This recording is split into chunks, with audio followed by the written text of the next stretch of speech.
जय भोले की हर हर महादेव बम बम भोले। आज मैं आपको अधिक मास शुक्ल पक्ष की पद्मिनी एकादशी की व्रत कथा सुना रही हूँ। सुनिए। धर्मराज युधिष्ठिर ने भगवान श्री कृष्ण से कहा, हे भगवान, अब आप मुझे लोंद यानी अधिक मास के शुक्ल पक्ष की एकादशी का नाम तथा उसके व्रत की विधि और उसके करने से क्या फल प्राप्त होता है, यह सब सुनाइए। भगवान श्री कृष्ण जी ने कहा, हे पांडुनंदन, लोंद अधिक मास में शुक्ल पक्ष में जो एकादशी होती है उसे पद्मिनी कहते हैं। यह अनेक पुण्यों को प्रदान करने वाली है। इसका व्रत करने से मनुष्य को विष्णु लोक की प्राप्ति होती है। अनेक पापों को नष्ट करने वाली तथा भक्ति और मुक्ति को प्रदान करने वाली इस एकादशी के व्रत की विधि ब्रह्मा जी ने पहले नारद जी को सुनाई थी। हे राजन, वही संपूर्ण विधि अब मैं पुण्य आपको सुनाता हूँ, जिसे आप ध्यान पूर्वक श्रवण कीजिए। इस व्रत का आरंभ दशमी के दिन करना चाहिए। काशी के पात्र में भोजन मांस, मसूर, चना, कोंदो, शहद, साग और पराये अन्न को नहीं खाना चाहिए। इस दशमी के दिन हविष्य अन्न भोजन करना चाहिए तथा नमक का इस दिन त्याग कर देना चाहिए। दशमी की रात्रि को भूमि पर शयन करें और ब्रह्मचर्य व्रत का पूर्ण रूप से पालन करें। एकादशी के दिन प्रातः काल ही उठकर नित्य कर्म दातुन कुल्ला आदि से निवृत्त होकर किसी पुण्य क्षेत्र में स्नान करने के लिए चला जाना चाहिए। वहाँ पर गोबर, मट्टी, तिल, कुशा तथा आंवले के चूर्ण से विधि पूर्वक स्नान करना चाहिए।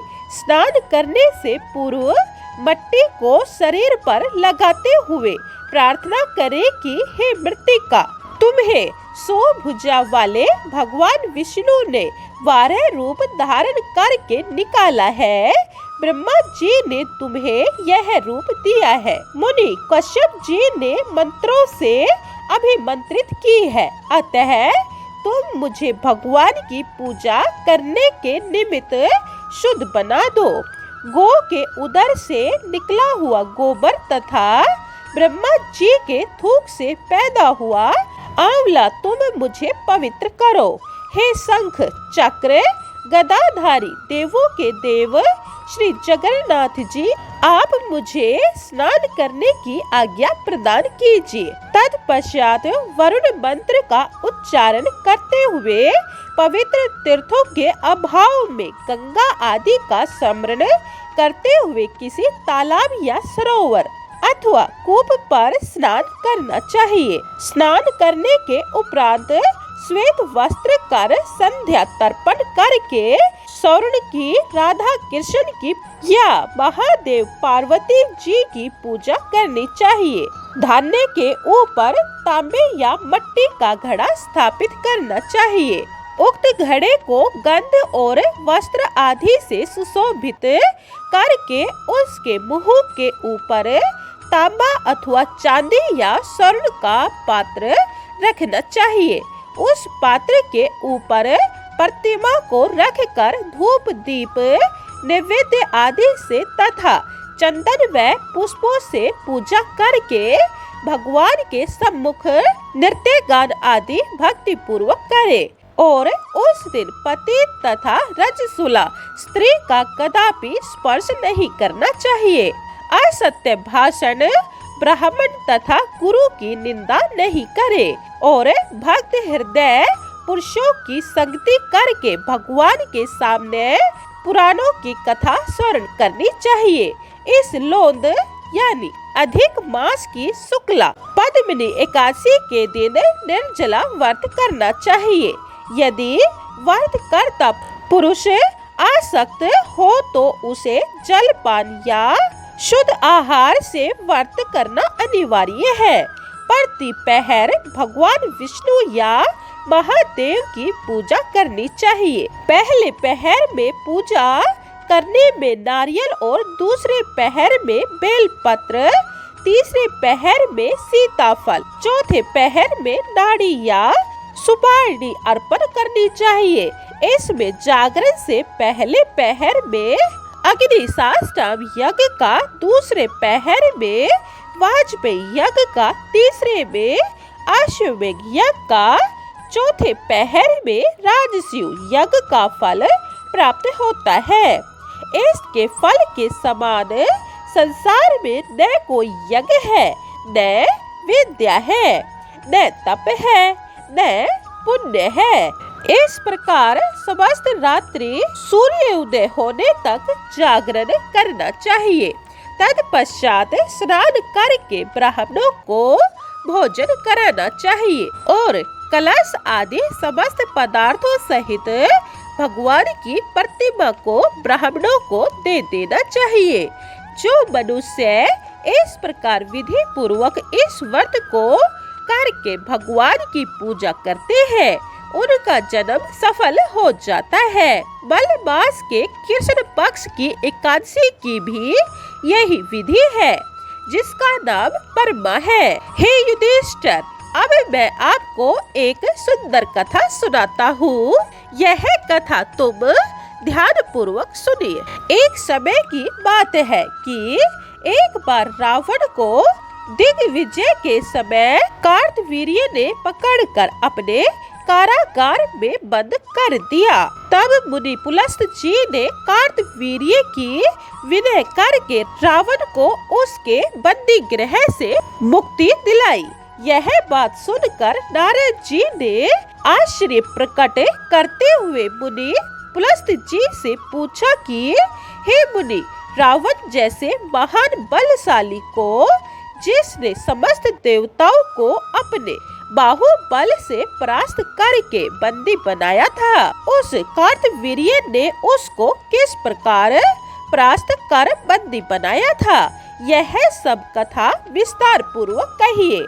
मुनि पुलस्त जी ने कहा, हे नारद जी, प्रथम मैं आपको उस कार्तवीर्य राजा की उत्पत्ति का वृत्तांत सुनाता हूँ। त्रेता युग में हययो के कुल में कार्तवीर्य नाम का एक राजा महेशमती नाम की नगरी में राज्य करता था।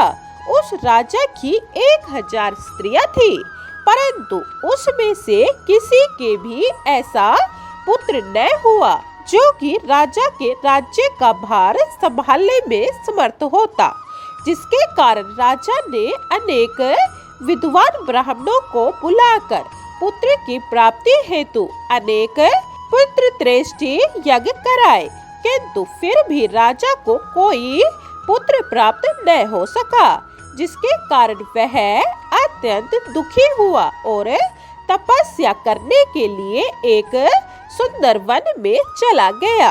उसके साथ उसकी स्त्री राजा हरिश्चंद्र की पुत्री परमदा भी वस्त्र आभूषणों को त्याग कर चली गई। उस वन में राजा और रानी दोनों ने लगातार 10 सहस्त्र वर्ष तक तपस्या की, परंतु कोई सिद्धि लाभ न हुआ। तप करने के कारण राजा के शरीर में केवल हड्डियां ही रह गई थी, जिन्हें देखकर रानी परमदा ने साहस करके विनय पूर्वक अनुसुईया जी से पूछा, हे माता, मेरे पति ने पुत्र की कामना से 10 सहस्त्र वर्ष तक घोर तप किया है, किंतु कोई कार्य सिद्ध नहीं हुआ। अतः हे माता, अब आप कोई ऐसा सरल उपाय हमें बताओ जिसके द्वारा पुत्र प्राप्त हो सके। अनुसुईया जी ने उत्तर दिया, हे रानी, लोध मास में जो 32 माह अर्थात 2 वर्ष 8 माह के पश्चात आता है, उनकी शुक्ल पक्ष की पद्मनी नाम की एकादशी और कृष्ण पक्ष में आने वाली परमा नाम की एकादशी का व्रत तथा जागरण करने से श्री विष्णु भगवान की कृपा से तुम्हें अवश्य पुत्र की प्राप्ति होगी। इस प्रकार कहकर अनुसुईया जी ने परमदा रानी को इनके व्रत तथा जागरण का समस्त विधान बता दिया। यह सब जानकर रानी प्रमदा ने इस एकादशी का व्रत तथा जागरण विधि पूर्वक किया, जिसके प्रभाव से भगवान विष्णु उस पर अत्यंत प्रसन्न हुए और उससे वरदान मांगने के लिए कहा। रानी ने स्तुति के पश्चात भगवान से कहा कि आप यह वरदान मेरे पति को दीजिए। भगवान विष्णु ने कहा कि हे प्रमदे, मलमास मुझे अति प्रिय है और इसमें आने वाली एकादशियां मेरे लिए सबसे अधिक प्रिय है और तुमने उसका व्रत किया है, इसीलिए मैं तुमसे अत्यंत प्रसन्न हूँ। तत्पश्चात भगवान ने राजा से कहा, हे कृतवीर्य, तुम मुझसे अपनी इच्छा अनुसार वर मांगो, क्योंकि तुम्हारी स्त्री ने मुझे प्रसन्न किया है। राजा ने कहा, हे भगवान, आप मुझे सबसे श्रेष्ठ, सबके द्वारा पूजित, आपको छोड़कर देव, दानव, नाग, दैत्य, राक्षस आदि से अजय पुत्र दीजिए। तब विष्णु भगवान उनसे एवं वस्तु कहकर अंतर ध्यान हो गए। तब वह राजा और रानी भगवान से वर प्राप्त करके अपने नगर को वापस चले आए। तब उन्हीं के यह कार्तवीर्य पुत्र उत्पन्न हुआ था। वह भगवान के अतिरिक्त सबसे अजय था। इसी कारण बस उसने राजा पर विजय प्राप्त की थी। श्री कृष्ण जी ने कहा, हे युधिष्ठिर, जो मनुष्य इस अधिक मास के शुक्ल पक्ष की पद्मिनी एकादशी का व्रत तथा जागरण नियम विधि पूर्वक करते हैं, वे तथा इसके श्रोता स्वर्ग की प्राप्ति करते हैं। बोलो पद्मिनी एकादशी की जय हो। जय एकादशी माता, जय विष्णु भगवान। इसीलिए एकादशी का व्रत अधिक से अधिक लोगों को करना चाहिए। इस व्रत के करने से धन धान्य, पुत्र पौत्र आदि सभी कुछ प्राप्त हो जाता है। इसीलिए यह व्रत अवश्य करें। जय भोले की हर हर महादेव, बम बम भोले। यह एक धार्मिक चैनल है। अगर आपको इस चैनल पर शिव महापुराण और सुख सागर सुननी है तो यह चैनल सब्सक्राइब कर ले और कमेंट में जय भोले की लिखे। जय भोले की हर हर महादेव, बम बम भोले।